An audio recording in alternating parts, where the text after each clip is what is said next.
దర్శనం అవ్వగానే మేమైతే బయటకు వచ్చాము. కొబ్బరికాయల షాప్ అతను పక్కన కొబ్బరికాయలు సర్దుకుంటుంటే మేమైతే ఆ షాప్ దగ్గర వెళ్ళి షో చేసాము. కొబ్బరికాయలు అమ్ముతున్నట్టు నిజంగానే ఒక అతను వచ్చి కొబ్బరికాయ ఎంతమ్మా అని అడిగారు. నవ్వుకుని వచ్చేసాము. వచ్చాక ఇక్కడ వంటలు చేస్తున్నాం కదా, మరి తినాలి కదా, తినడం కోసం వంట చేసుకోవాలి కదా. మా ఫ్రెండ్ అయితే మేము ఊరు నుంచి వచ్చేసరికి మా పుట్టి ఫ్రెండ్ బిర్యానీ రైస్ చేసింది, మటన్ లివర్ ఫ్రై చేసింది, తర్వాత చికెన్ కి సంబంధించి వెరైటీ వంటకం ఏదో చేసింది. దాని పేరైతే నాకు తెలియదు.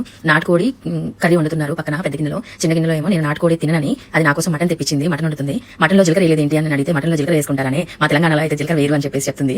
అంటే నేనైతే మటన్ లో మరి జీలకర్ర వేస్తాను, అందుకోసం అడిగాను. దాని గురించి కూడా నవ్వుతున్నారు. ఇంకా మా ఫ్రెండ్ చూడండి డాన్స్ చేస్తుంది. దాన్ని డాన్స్ చేస్తుంటే వీడియో తీసాను. దానికి తెలియదు వీడియో తీసానని, ఫోటో తీవి అని చెప్పేసి ఇద్దరు ఫోజ్ ఇస్తున్నారు. ఇంకా మీరు దిగారు కదా మమ్మల్ని తీయమని చెప్పాను. అప్పుడు తెలిసింది దాన్ని తీసేది వీడియో అని చెప్పేసి. మా పుట్టిది మాత్రం వంటలు చేయడంలో ఎక్స్పర్ట్ అంటే ఇంకా చెప్పలేము, అంత ఎక్స్పర్ట్ అనమాట. అన్ని వంటలు చేసేది అదే. మా కోసం మేము వస్తున్నామని తెలిస్తే చాలు వంటలు చేస్తానే ఉంటుంది. మీకోసం ఏం చేయాలని అడిగితే మేమందరం కలిసి అక్కడే చదువుకున్నాము ఊర్లోనే. కాకపోతే మా ఫ్రెండ్ మాత్రం అక్కడ అబ్బాయినే చేసేసుకుంది. మేమంతా వేరే ఊర్లలో చేసుకున్నాం కాబట్టి ఇంటికి వస్తున్నాము అని అంటే ఇంకా ఆల్మోస్ట్ వంటలన్నీ అదే చేసింది. మీకు ఏం కావాలి, ఏం తింటారు అని చెప్పేసి కూడా అడిగింది. అది ఇక్కడికి మా ఫ్రెండ్స్ అంటే మా ఇంట్లోకి వచ్చినా సరే, మా ఇంటికి వచ్చినా సరే నీకేం కావాలి, ఏం తీసుకురాను అని అడిగింది. అంత మంచి మనసు దాన్ని.